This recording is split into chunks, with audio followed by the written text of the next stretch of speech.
मोदी जी ने हम लोगों को G20 में मेरा नाम अनुभव हुआ जो कर दिए।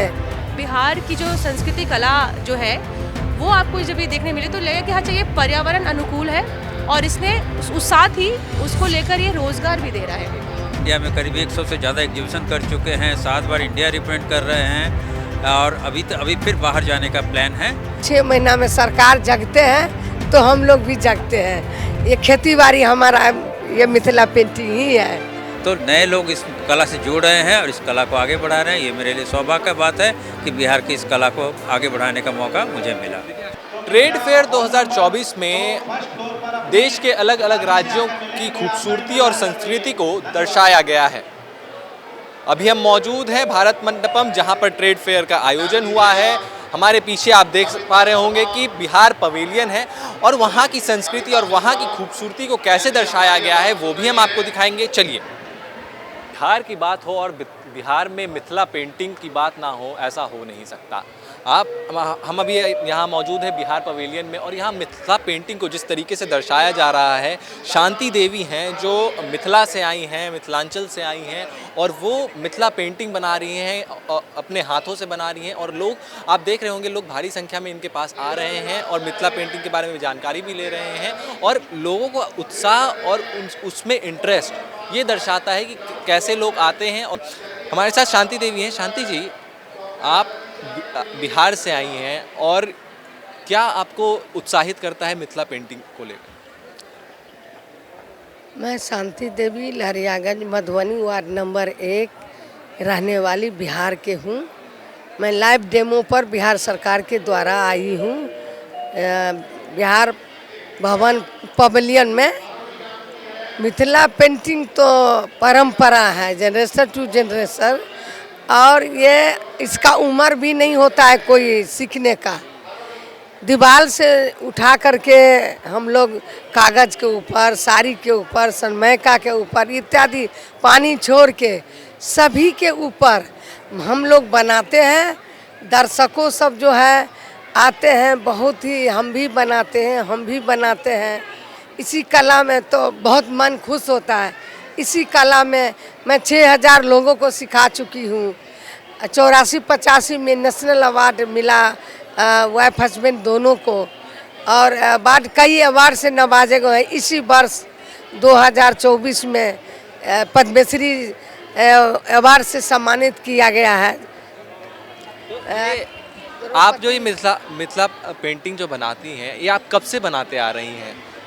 ये मैं बताइए जो परंपरा है हम लोग को, जैसे दादी नानी सब बनाती, माँ बनाती, ससुराल में सासू बनाते हैं, हमारे यहाँ जो लेडीज ही बनाती थी ये पेंटिंग।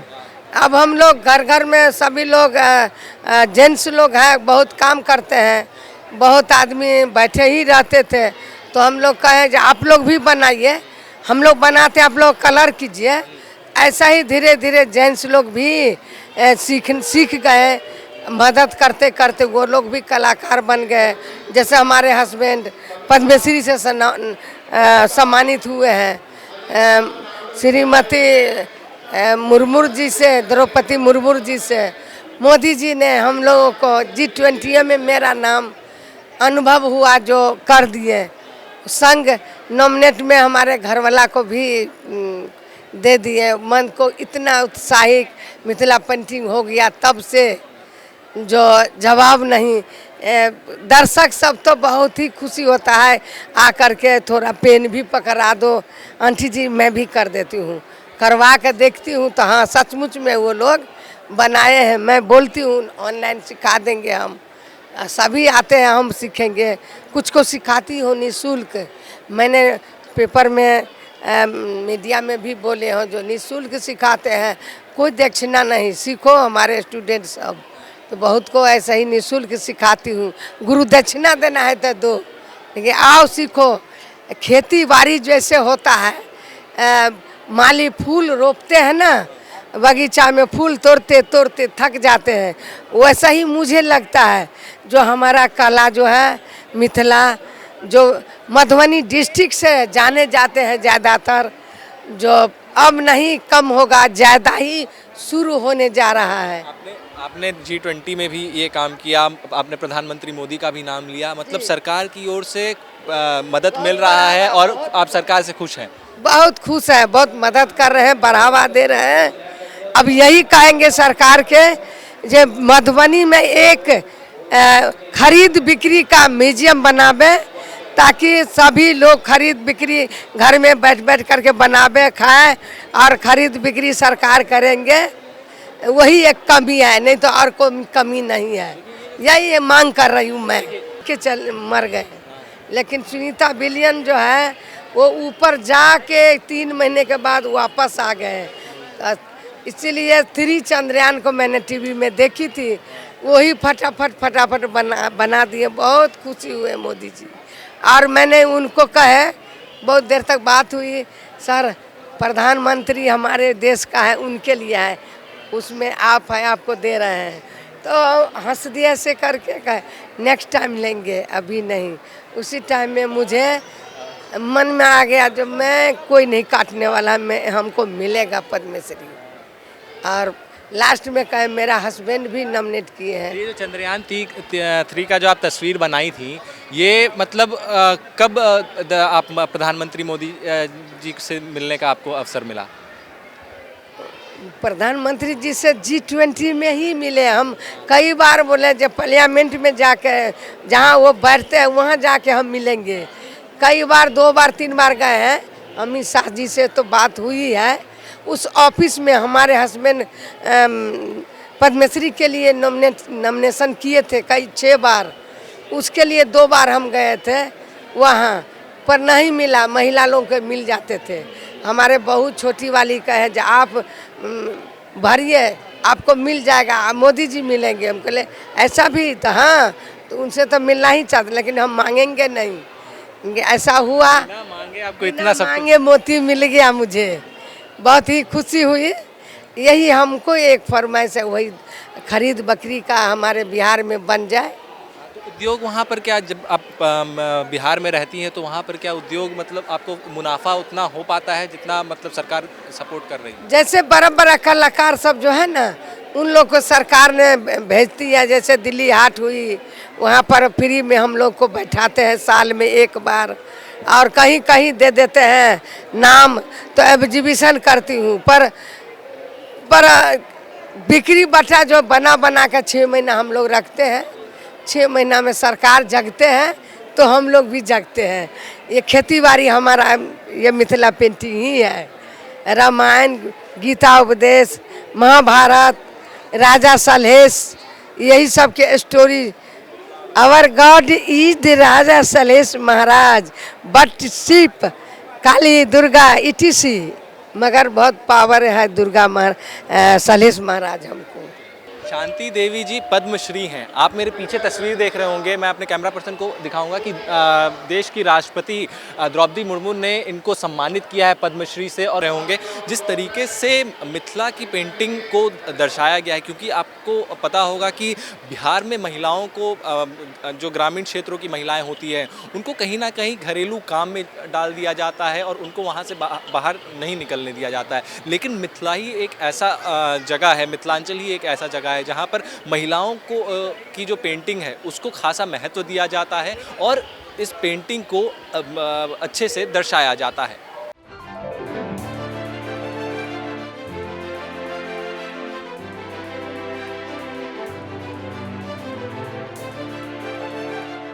ट्रेड फेयर 2024 का आयोजन भारत मंडपम में किया गया है और इस ट्रेड फेयर में अलग अलग राज्यों का संस्कृति दिखाया गया है। हम अभी बिहार पवेलियन में मौजूद हैं और वहाँ पर बिहार सरकार का जो PR देखती हैं काजल जी, वो हमारे साथ मौजूद हैं। हम उनसे ये भी जानेंगे, काजल जी जिस तरीके से ये ट्रेड फेयर का आयोजन किया गया है, इससे रोज़गार में कैसे बल मिलेगा और जो संस्कृति है बिहार की उसको कैसे झलकाया जा रहा है? सबसे पहले तो मैं सबको पहले आमंत्रित करना चाहूँगी कि दिल्ली के भारत मंडपम कॉम्प्लेक्स में ये ट्रेड फेयर लगा है 43rd ट्रेड फेयर है ये, जहाँ पे विभिन्न राज्य और देश के लोगों ने पार्टिसिपेट किया है। और बिहार का जो पवेलियन है वो हॉल नंबर 2 में है, तो अगर आप घूमना चाहते हैं, विज़िट करना चाहते हैं तो ज़रूर विज़िट कीजिए।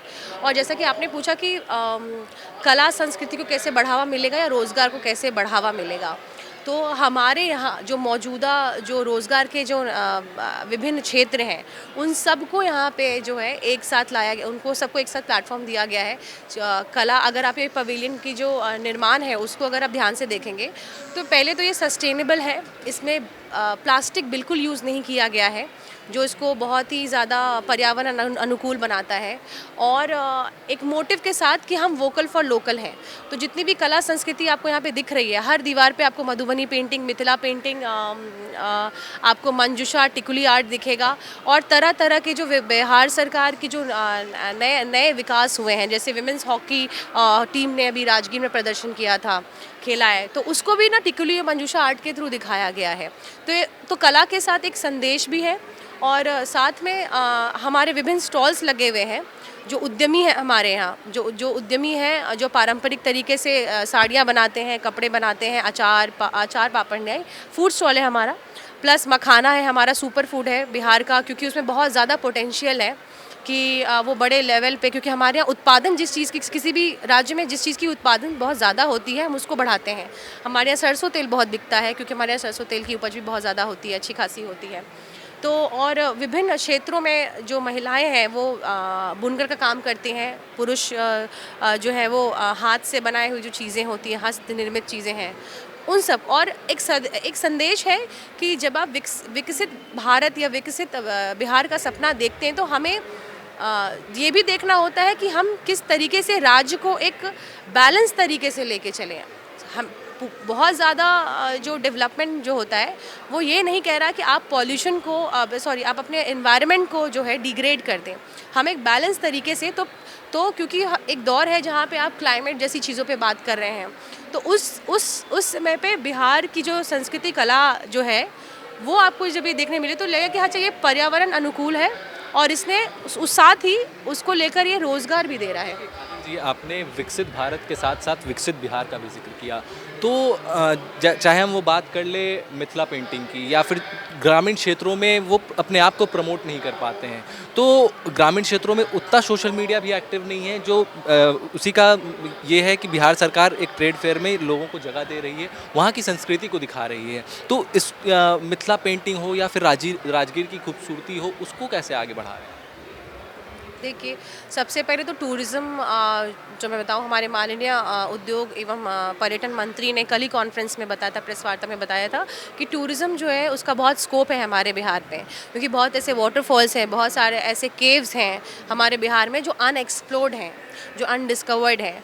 उनको ज़रूरत है कि हम उसे ज़्यादा से ज़्यादा प्रमोट करें, और अगर सरकार इंफ्रास्ट्रक्चर बिल्ड कर रही है वहाँ पे, तो एज अ पर्यटन और वहाँ की जो निवासी, हमारी भी दायित्व बनती है कि हम अपने आसपास जो है एक स्वच्छ एवं सुरक्षित वातावरण रखें, ताकि ज़्यादा से ज़्यादा पर्यटक आए हमारे यहाँ और हमारे राज्य का भी नाम हो। तो ये सरकार के साथ आम जनता की भी उतनी ही जिम्मेदारी है कि हम दोनों मिलकर जो है राज्य को आगे बढ़ाएं। देखिए, बिहार एक ऐसा राज्य है जहाँ पर हमेशा ये आरोप लगता आया है कि जो बिहार की महिलाएं हैं, ग्रामीण क्षेत्रों की जो महिलाएं हैं, उनको हमेशा घर से बांध कर रखा जाता है, लेकिन वो चीज़ अब इस ट्रेड फेयर में नहीं देखने को मिलेगा, क्योंकि अब सरकार भी सहयोग कर रही है, और चाहे वो बिहार सरकार हो या फिर उद्योग मंत्री खुद हो जो यहाँ का उद्घाटन किए हैं, उनका भी साफ तौर पर यही कहना है जितनी भी मिथिला पेंटिंग्स या फिर जितने भी वहाँ की संस्कृति और कला को दिखाते हैं, उनको यहाँ पर मौका दिया जाएगा और उनको प्रमोट किया जाएगा। इससे कई सारे रोजगार पैदा होंगे और लोगों को काम करने का अवसर मिलेगा।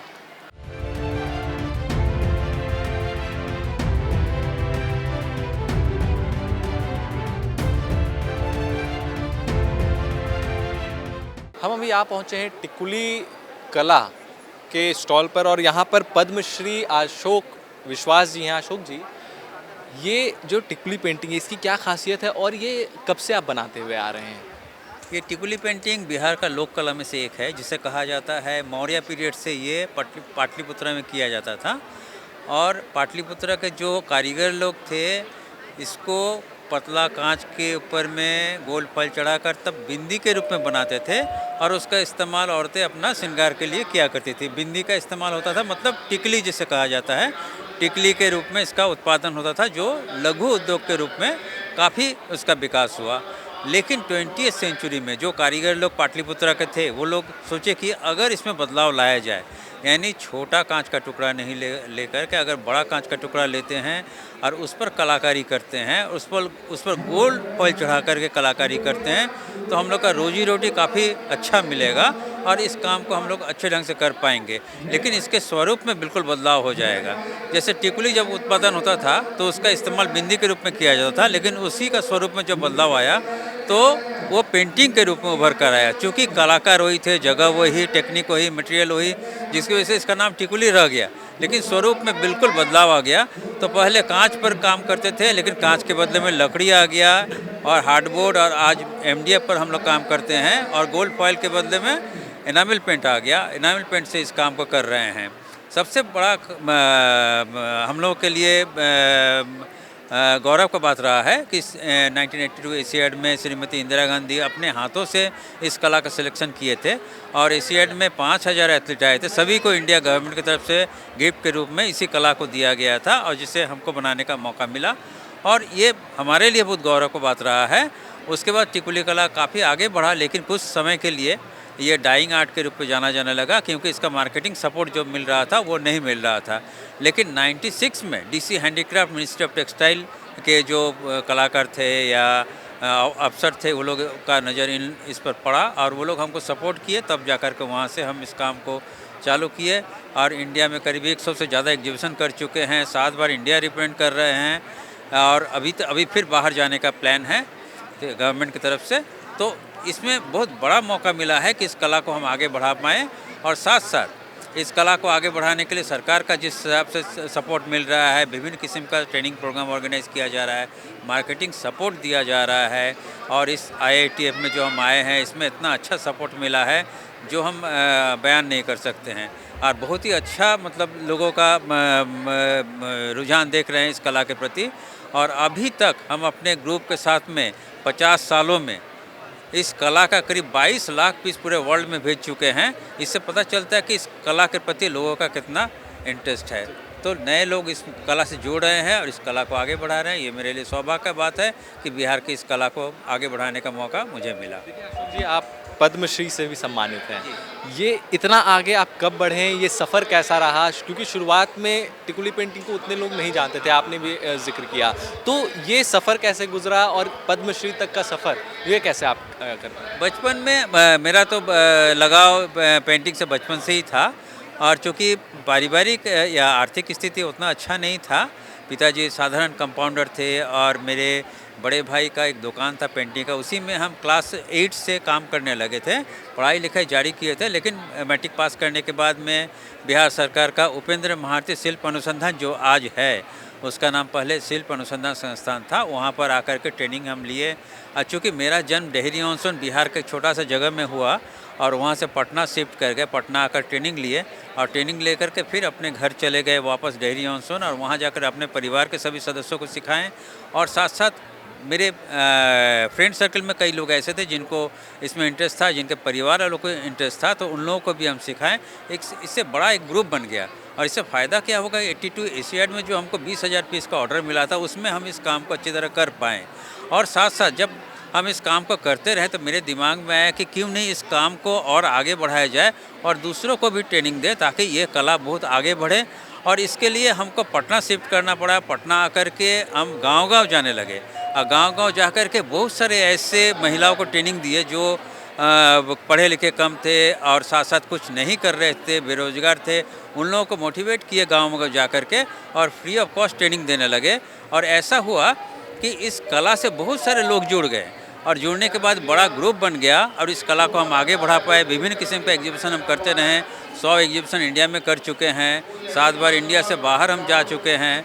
तो इसमें बहुत बड़ा फ़ायदा मिला। इस कला को आगे बढ़ाने में बहुत सारे लोग सपोर्ट किए और सबसे बड़ा सपोर्ट हमको मिला बिहार के गांव के जो लोग थे और वहाँ के जो औरतें या लड़कियाँ थी, वो लोग सपोर्ट किए, वो लोग आकर मेहनत किए, तब जाकर ये जो कला है आगे बढ़ पाया।